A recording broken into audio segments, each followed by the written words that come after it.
Miren a su alrededor, las calles, las carreteras, las ciudades interconectadas. Nada de esto sería como lo conocemos sin él. Su nombre es Henry Ford.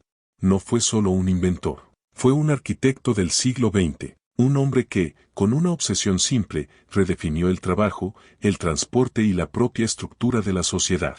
Antes de él, el automóvil era un juguete para los ricos. Después de él, se convirtió en una necesidad para las masas. Pero, ¿quién era el hombre detrás de esta revolución? Era un soñador, sí, pero también fue un déspota, un tirano en su propia fábrica, un hombre lleno de contradicciones y prejuicios oscuros. Su historia no es solo sobre el ingenio mecánico, es sobre la ambición indomable, la transformación de la vida estadounidense y el costo humano de la eficiencia industrial. Hoy, vamos a desarmar la leyenda, desde sus humildes inicios en una pequeña granja en Michigan hasta el imperio global de Ford Motor Company. Esta es la historia épica de Henry Ford, el genio que puso al mundo sobre ruedas. Nuestro viaje comienza en una granja, en el condado de Wayne, Michigan, en el año 1863.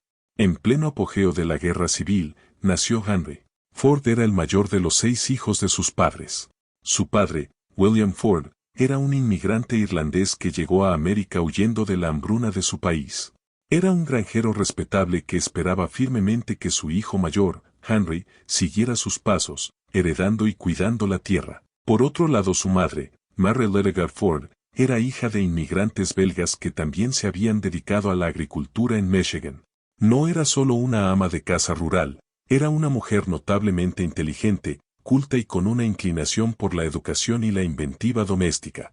Mary había sido maestra de escuela antes de casarse, y su mente estaba más orientada a la resolución de problemas que al simple trabajo de la granja. Fue Mary quien alimentó la curiosidad de Henry. Mientras William representaba la tradición, el trabajo duro y la tierra, Mary representaba el ingenio, el aprendizaje y la búsqueda del conocimiento. Ella le enseñó a leer y le inculcó un aprecio por el orden. Muchos biógrafos sugieren que la necesidad compulsiva de Ford por la eficiencia y su odio al desperdicio provenían directamente de la estricta y organizada atmósfera que Mary mantenía en el hogar. Los primeros años de Henry junto a su familia estuvieron marcados por la constante falta de dinero para cubrir sus necesidades, debido a que las oportunidades de trabajo de su pueblo natal eran muy escasas. A una muy temprana edad, Henry tuvo que acompañar a su padre en las labores de granja, pero este oficio no llamaba para nada su atención. Constantemente tenía discusiones con su padre por este tema.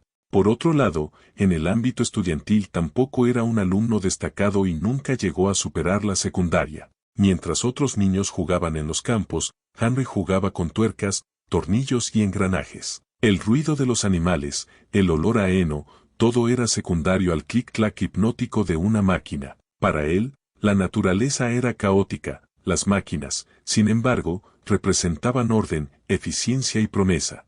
La verdadera chispa se encendió en 1876. A los 13 años, su padre le regaló un reloj de pulsera. Henry, en lugar de usarlo, lo desmanteló, pieza por pieza.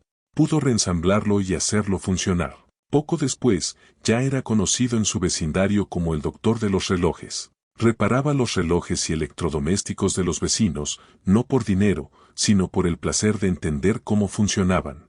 Pero el evento que marcó su destino fue aún más dramático, la llegada de una máquina de vapor autopropulsada. Henry la vio a lo lejos, un monstruo humeante y ruidoso que se movía sin caballos. Quedó fascinado. Era la respuesta a la esclavitud de la granja, el poder sin músculo. A los 16 años, la granja se volvió insoportable para Henry. Era una prisión para su mente inquieta. Harto del trabajo manual sin fin, tomó una decisión audaz a pesar de su corta edad. En contra de la voluntad de su padre, tomó una decisión que cambió por completo su vida. Huyó a Detroit, la ciudad industrial en ascenso, que tenía una gran demanda de gente joven para trabajar en las fábricas.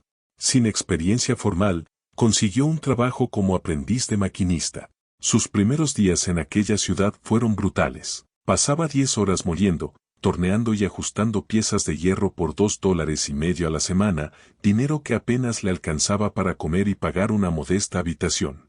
Pero lejos de desanimarse, siguió con su oficio, debido a que sentía que aquella labor sería apenas el comienzo de algo más grande para su vida. El trabajo duro le enseñó lo esencial, la precisión.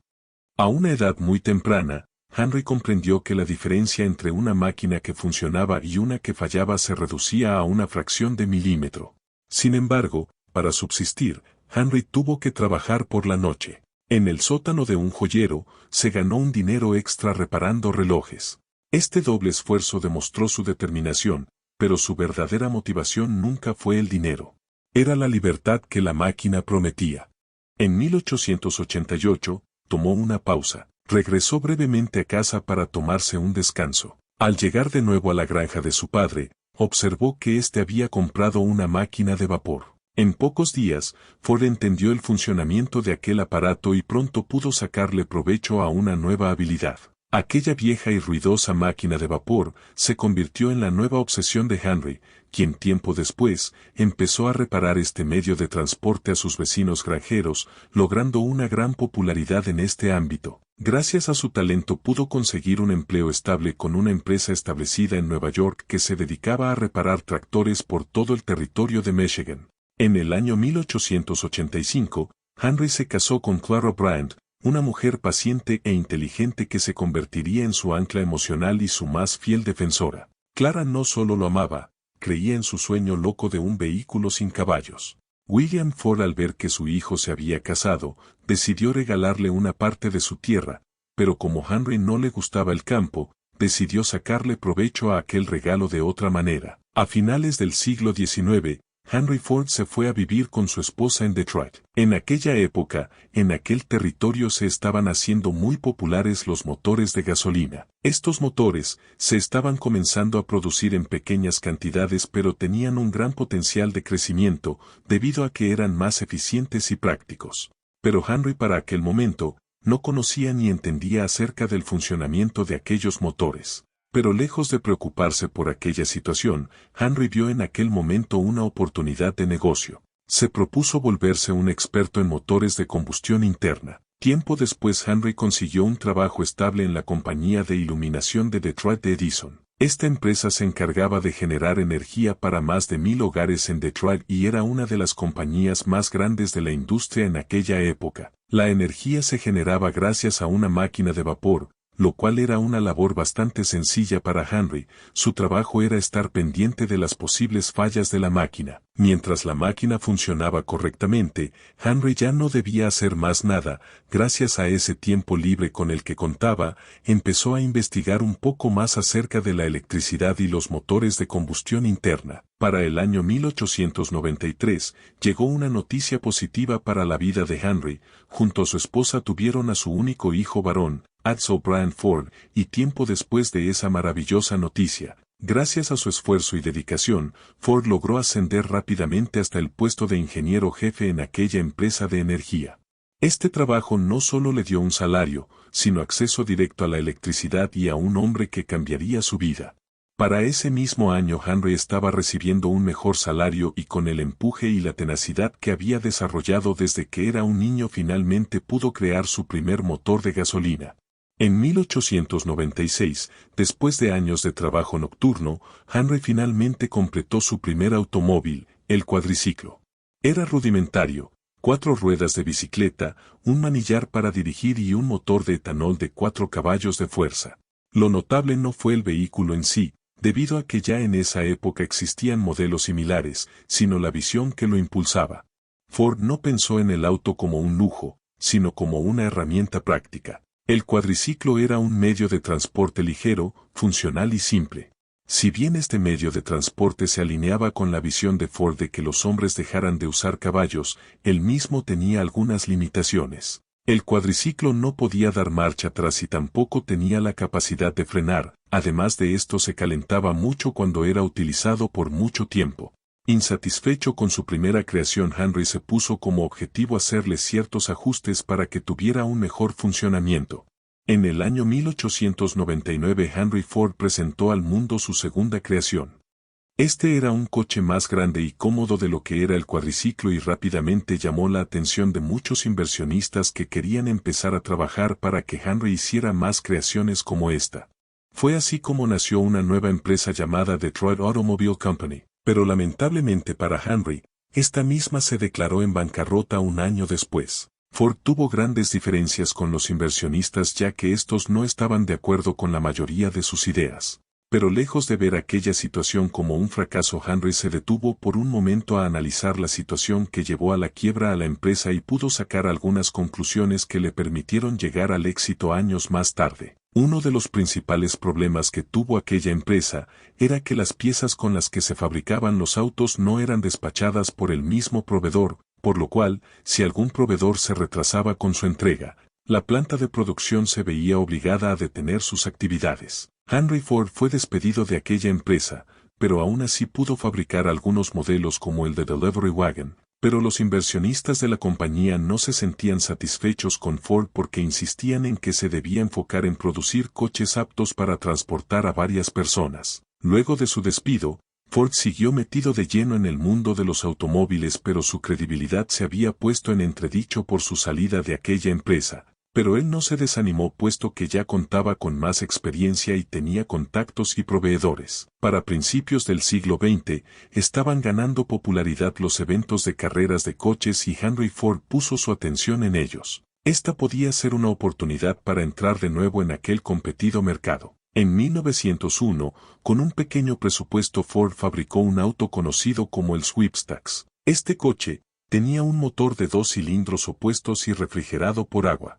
Aunque solo producía 26 caballos de fuerza, esto era considerable para la época y le daba una ventaja sobre muchos de sus competidores. Incorporaba varias características técnicas avanzadas para su tiempo, como una forma primitiva de inyección de combustible y bobinas de encendido con aisladores de porcelana, los cuales fueron denominados como precursores de la bujía. Su chasis estaba hecho de madera de fresno reforzada con placas de acero. Era un diseño ligero y bajo que lo diferenciaba de otros vehículos de la época. Con este auto Ford ganó una carrera de 10 vueltas el 10 de octubre de 1901 contra el favorito de la época, Alexander Wenten. Esta victoria fue un logro sorprendente, ya que Ford era un completo novato en el automovilismo. Con el reconocimiento que había conseguido con su victoria, Ford logró hacerse amigo de nuevos inversionistas que confiaron en él y le propusieron crear una nueva empresa de coches. Este triunfo no solo le dio la fama que tanto anhelaba,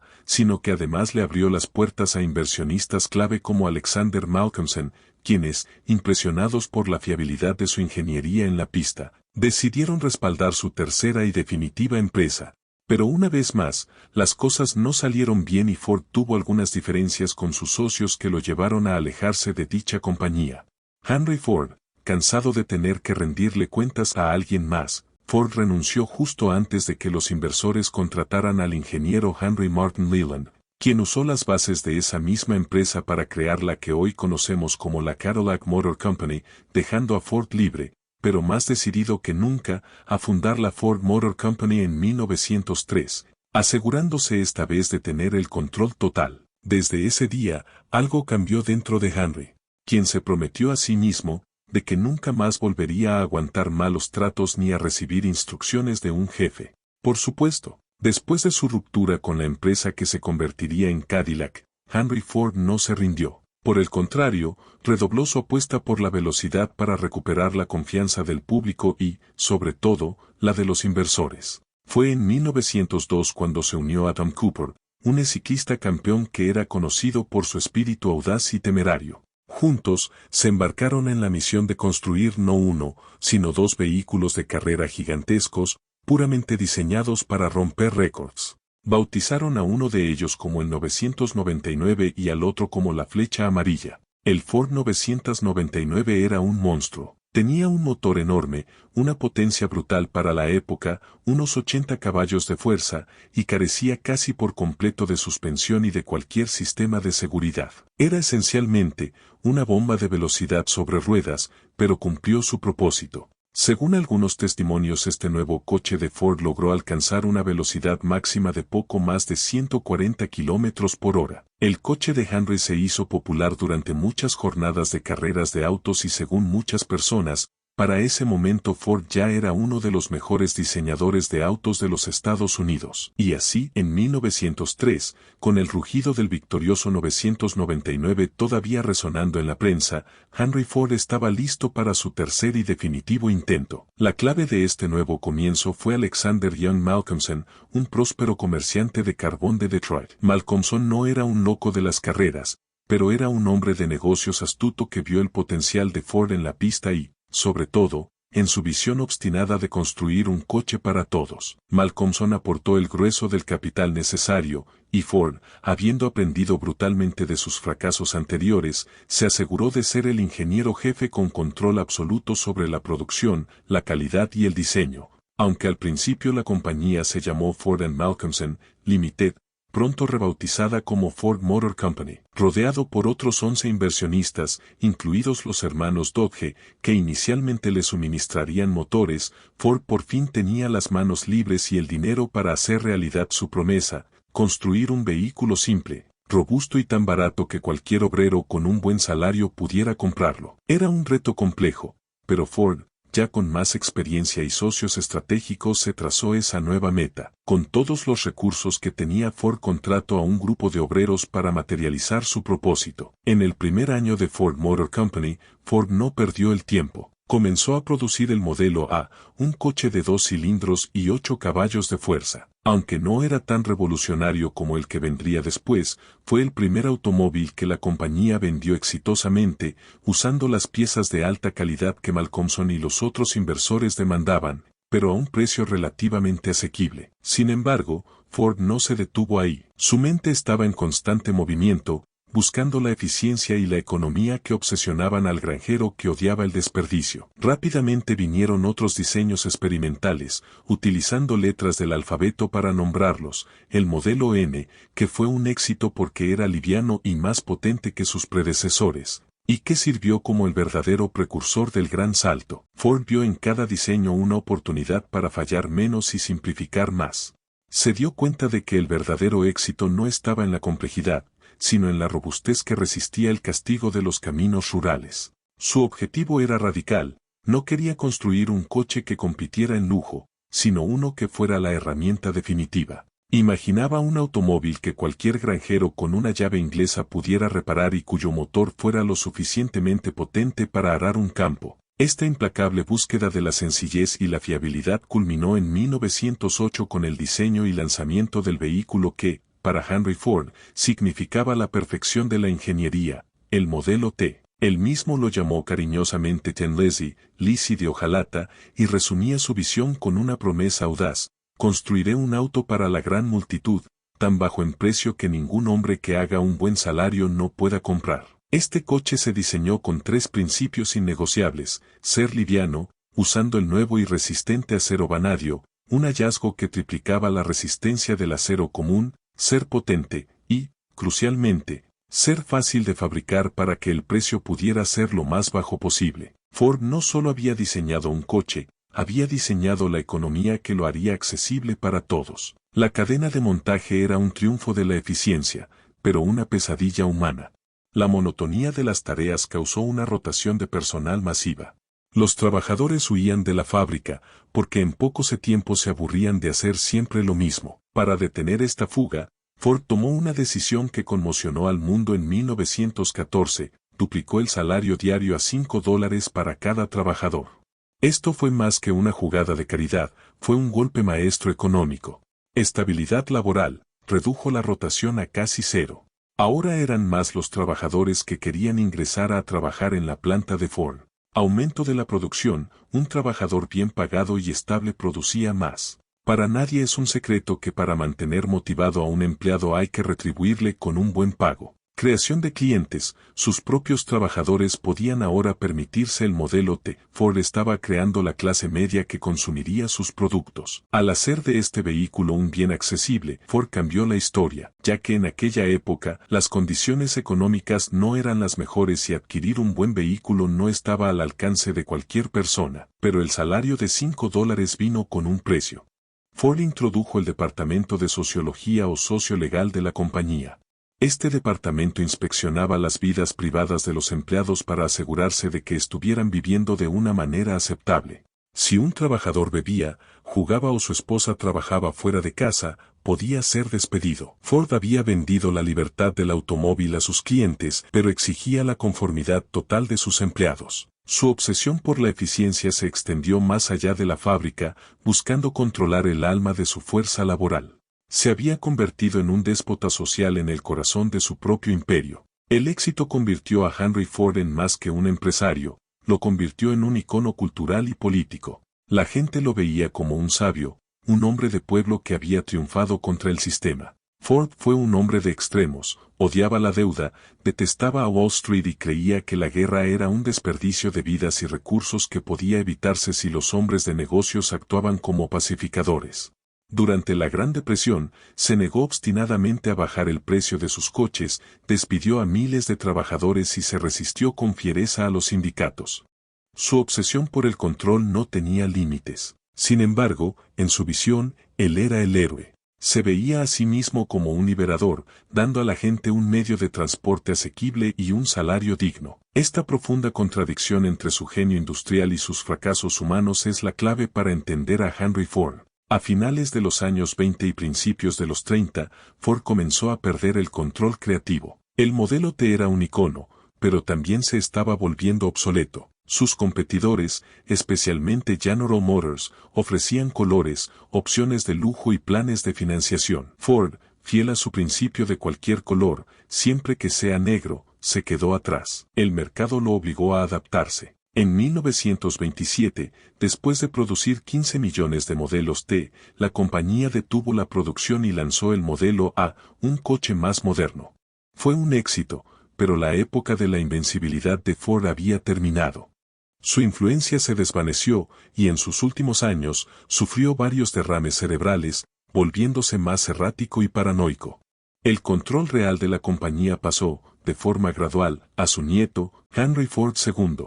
La muerte llegó con la misma simplicidad y drama que la había marcado toda su vida. El 7 de abril de 1947, Henry Ford murió en Fairlane, su propiedad en Dearborn, Michigan. No fue en un hospital o en una gran ciudad. Murió en su hogar, rodeado de su esposa Clara, en medio de una inundación provocada por una falla de energía en el río Rouge. Tenía 83 años. La historia de Henry Ford es una paradoja. Un hombre que creía en el progreso como un valor absoluto, pero que miraba al futuro con prejuicios del pasado. Pero su contribución a la humanidad no se mide solo en coches, sino en cambios sistémicos. Número 1. Movilidad para las masas. Antes del modelo T, el mundo era enorme y lento y el transporte estaba dominado por el caballo o el tren. El caballo era el motor principal de la sociedad.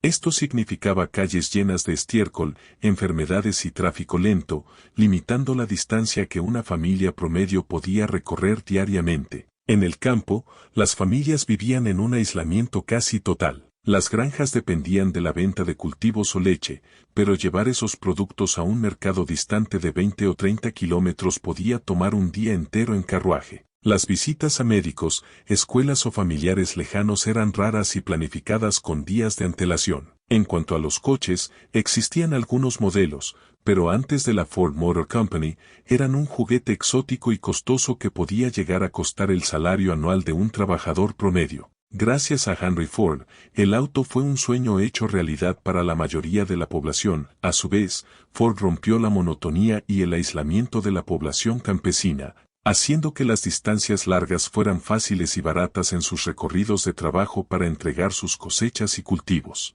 Número 2. La clase media. Antes del salario de $5 por día impuesto por Ford, el panorama laboral era sombrío, definido por jornadas laborales extenuantes e inestabilidad, y el trabajador de fábrica se encontraba atrapado en un ciclo de pobreza y explotación. El salario promedio de un obrero era de $2.50 por día. Este dinero apenas le alcanzaba para cubrir las necesidades básicas de comida y vivienda para una familia, lo que hacía que en algunos hogares, los niños se vieran obligados a trabajar también. El trabajador de fábrica era visto simplemente como una pieza reemplazable y no como un posible cliente. La gran mayoría de la población vivía al día sin ninguna esperanza de progresar o comprar bienes costosos. Gracias a Ford, El salario de $5 por día transformó al trabajador de una pieza intercambiable a un socio con poder adquisitivo, creando la base económica para la moderna clase media.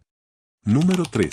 Coches caros y producción lenta. Antes de la cadena de montaje móvil de Ford, la fabricación industrial no era capaz de satisfacer la demanda masiva. La fabricación era lenta, ineficiente y muy costosa. Aunque existían las fábricas, los primeros coches se construían en gran medida de manera artesanal. Un grupo de obreros cualificados se movía alrededor de un producto estacionario, ensamblando cada pieza. Además, había poca estandarización de las piezas, lo que significaba que si algo se rompía, a menudo se tenía que fabricar una pieza de repuesto específica para ese producto, encareciendo y alargando la reparación. Otro dolor de cabeza para los fabricantes de coches era el tiempo de fabricación, el cual era el principal factor que encarecía los productos. Si tardabas 12 horas en ensamblar un chasis, el costo del trabajo se cargaba al precio final, haciendo que los productos fueran prohibitivamente caros para la mayoría. Con ayuda de la cadena de montaje móvil,